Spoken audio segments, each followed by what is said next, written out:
Vamos que vamos, e já está na ponta da linha em imagem e som o deputado Marcel Van Hatten. Boa noite para o senhor, deputado. Boa noite, Isabel. Boa noite, Cristiano. Boa noite a todos os ouvintes dos Bastidores do Poder. Satisfação estar de novo no ar com vocês. Boa noite, deputado. Obrigada, deputado. Deputado que é do Novo do Rio Grande do Sul. Deputado, o senhor está com uma ideia aí de tentar resgatar, né, um tema sobre o FGTS, que era uma espécie de conteúdo de uma medida provisória que depois acabou caducando na tramitação aí no Congresso Nacional.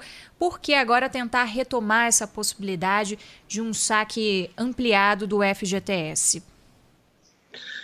Bom, Isabel, em primeiro lugar, eu lamentei muito que tenha caducado a medida provisória, uma medida provisória muito boa, feita pelo governo federal, pelo Ministério da Economia, o Adolfo Saxida, que é responsável por essa parte do Ministério da Economia, que garante saques emergenciais às pessoas que têm contas no FGTS até o limite de R$ 1.045 ao longo deste ano, por conta da pandemia.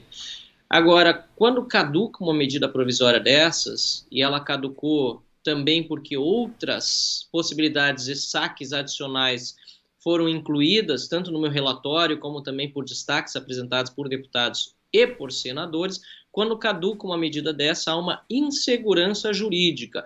Então, a primeira coisa que nós precisamos fazer é garantir segurança jurídica para todas aquelas pessoas que ainda não tiveram os depósitos dos até R$ 1.045, e são mais de 50% dos brasileiros que teriam direito que ainda não tiveram esses depósitos, e mais de 80% ainda não puderam sacar porque os calendários eram diferentes uns dos outros, de depósitos e de saques. E com a caducidade da medida provisória, ou seja, quando ela deixa de valer, ela também deixa de surtir efeitos futuros. E, em interpretação, é preciso, portanto, um projeto de lei para corrigir isso e dar garantia e segurança jurídica para aqueles que ainda não tiveram dinheiro depositado nem sacado, para que possam fazê-lo ao longo dos próximos meses. Deputado Marcel Van Hatten, o projeto do senhor que retoma essa discussão no Congresso Nacional prevê o quê? Quais regras para que o cidadão possa retirar esse dinheiro? Porque o que bateu na tecla ali do governo foi a possibilidade ampla de saques, né? Poderia colocar em risco os fundos do FGTS. Qual seria? Haveria limites para saques? Como que seria feito, deputado?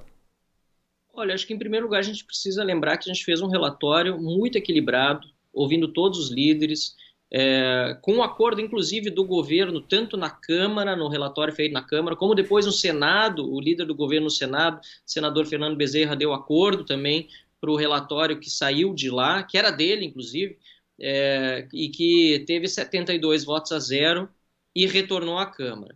Agora, pelos cálculos do governo, e eu, sinceramente, já apresentei, inclusive, publicamente, que não concordo com os cálculos feitos, pelos cálculos do governo, o resultado final seria de mais de 100 bilhões de reais de potencial de saque do FGTS em virtude das ampliações de possibilidades.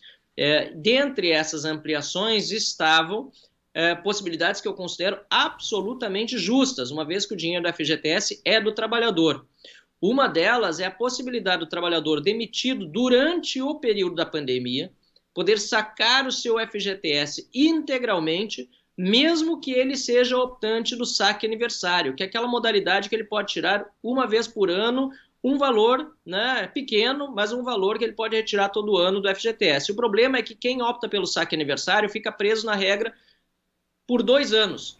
Então, Cristiano, se a pessoa está presa nessa regra por 2 anos e ela optou por ela no ano passado, certamente ela não poderia imaginar que haveria uma pandemia neste ano e, portanto, creio que, assim como todos os líderes que deram apoio a essa mudança no relatório, creio que não seja nada menos do que justo a pessoa ter acesso a este saque. Agora, nos nossos cálculos, e aí sim, nos mais exagerados, o valor do impacto seria de até 60 bilhões de reais. E nós precisamos lembrar que o FGTS tem um total de mais de 500 bilhões de reais contabilmente. São 400 bilhões de reais em contas, em saldo de contas de trabalhadores e mais de 100 bilhões em reserva. Então, se nós estivermos falando de 50 a 60 bilhões, ainda é em torno de 10% do total. O problema é que esse recurso do FGTS é utilizado para financiar obras na construção civil e no saneamento. E isso a partir de leis que foram aprovadas ao longo dos últimos anos e que certamente não contaram com a opinião dos trabalhadores, que são os proprietários desses recursos e que no momento que mais precisam durante uma pandemia, infelizmente não têm acesso porque grande parte desses mais de 500 bilhões já estão comprometidos com outras finalidades. Então é isso que nós precisamos rediscutir daqui para frente, qual é a verdadeira finalidade da FGTS, e no momento de pandemia, entendo eu, a prioridade deve ser devolver ao cidadão que tem direito a esse dinheiro que é seu, a possibilidade de usar este recurso para o seu sustento, ainda mais quando se encontra demitido. Ainda mais num momento que ainda é muito sensível essa recolocação de quem perdeu o emprego na pandemia, né, deputado? A gente acompanha essas situações diariamente aqui, sabe bem como tem sido a luta dessas pessoas. Temos a discussão também da prorrogação do auxílio emergencial, que não sabemos ao certo se terá até o final do ano, mas já se tem um norte de que vamos passar longe dos R$600, segundo o governo, né? A gente está conversando com o deputado Marcel Van Hatten, do Novo do Rio Grande do Sul. Deputado, essa semana o senhor, inclusive, fez reuniões no Ministério da Economia, chegou a abordar esse assunto do projeto do senhor, que tipo de retorno o senhor tem? Eu pergunto isso porque, por exemplo, nessa semana a gente teve a sanção daquela medida provisória que cria regras de reembolso de passagens aéreas e faz algumas modificações em relação ao setor aéreo, uma espécie de socorro também às empresas nessa época de pandemia. E um dos pontos que foi vetado era um ponto que tratava do acesso de aeroviários e aeronautas ao FGTS. O argumento do governo seria de que ele provocaria um esvaziamento do fundo. Isso também não pode ser usado como argumento agora, diante do projeto do senhor? Perfeito, Isabel. Foram dois argumentos do governo. Você tocou no assunto muito bem. O primeiro foi exatamente esse, de que haveria uma perda de liquidez no fundo. E o segundo argumento do governo é que ele seria um benefício para apenas um setor da economia, ou seja, aquele da aviação e, por conseguinte, também dos aeronautas, que teriam direito a retirar esse valor, e não a todos os setores. Pois bem, o meu projeto de lei, assim como já previu o relatório, estende a todos os trabalhadores que tiveram os seus contratos suspensos ou os seus salários reduzidos, a possibilidade de complementar o valor perdido, né, com aquilo que tem no FGTS, até o limite daquilo que perdeu. De novo, eu não vejo isso como nada menos do que justo, porque, afinal de contas, esse dinheiro é das pessoas. Você tocou bem no auxílio emergencial. Aprovamos auxílio emergencial, foi aprovado na Câmara, tem uma série de benefícios setoriais para o pessoal, para os artistas, para o pessoal dos esportes, e quando se trata de um dinheiro que é das próprias pessoas, ou seja, o FGTS é dinheiro delas, aí há uma dificuldade enorme para liberar. Inclusive, tem uma possibilidade que a Caixa está oferecendo para as pessoas anteciparem o saque aniversário, os próximos 3 saques aniversários, os próximos 3 anos, e ao antecipar esse dinheiro, faria-se isso sob a forma de um empréstimo com juros de 0,99%.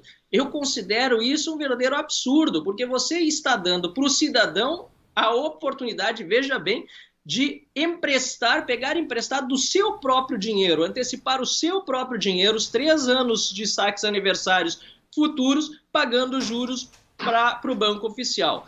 Eu não vejo isso como algo razoável. Eu entendo que esse dinheiro tem que estar à disposição das pessoas, ainda mais num período de pandemia, e por isso que nós propusemos no nosso relatório essa possibilidade. Mas uma possibilidade, aliás, que foi incluída no Senado, de novo, com acordo do governo, mas sem acordo de mérito de sanção ou veto, preciso ser justo também em relação ao que disse o relator Fernando Bezerra, foi a possibilidade de quem se demitir também poder pegar o seu FGTS inteiro durante o período de pandemia. A senadora Rose, que ofereceu essa emenda, ela defende, inclusive, que isso seria muito importante para as mulheres que, durante o período da pandemia, tiveram que pedir dispensa dos seus empregos, não porque quiseram, mas porque seus filhos não têm ido às escolas por conta da pandemia, e com a demissão, obviamente, as suas rendas caíram consideravelmente, se não tornaram-se simplesmente inexistentes. E, portanto, o saque do FGTS viria a compensar com dinheiro que é delas e que está depositado, supostamente deveria estar, pelo menos, né, nas contas da Caixa Econômica Federal. Deputado Marcel Van Hatten, deputado federal do Novo do Rio Grande do Sul, só para nós encerrarmos, deputado, existe alguma sinalização por parte da mesa diretora da Câmara em relação ao projeto do senhor? Quais são os próximos passos? Existe um caminho aberto aí para ser discutido nos próximos dias já? Desculpe que caiu minha conexão aqui. Percebemos aqui. Não, só para reforçar, o senhor recebeu alguma sinalização da mesa diretora, da direção da Câmara sobre o projeto? Nós podemos ter um avanço já dessa discussão nos próximos dias? Sem dúvida. O presidente Rodrigo Maia disse que vota na terça-feira o pedido de urgência, deve votar o mérito na quarta para enviar no mesmo dia ao Senado e ser aprovado também no Senado na quarta ou na quinta-feira. Nós temos pressa, porque até, repito, no nosso entendimento, os depósitos de segunda-feira, que a Caixa diz ser possível fazer, não deveriam ser feitos porque não há lei que respalde com a medida provisória agora sem efeitos. Por isso, nós já temos o compromisso do presidente da Casa, Rodrigo Maia, de votar a urgência na terça, na quarta votarmos o mérito, e ainda nesta semana que se inicia, né, na segunda-feira, na quinta, portanto, no máximo, estar aprovado também no Senado e ser encaminhada a sanção do presidente da República. Aí a gente vai acompanhando então essa discussão que afeta muitos dos nossos ouvintes que nos acompanham aqui no Bastidores do Poder. Deputado, muito obrigada pela entrevista, pela participação. Uma boa noite para o senhor. Eu agradeço a oportunidade de novo. Uma boa noite para vocês. Boa noite a todos os ouvintes.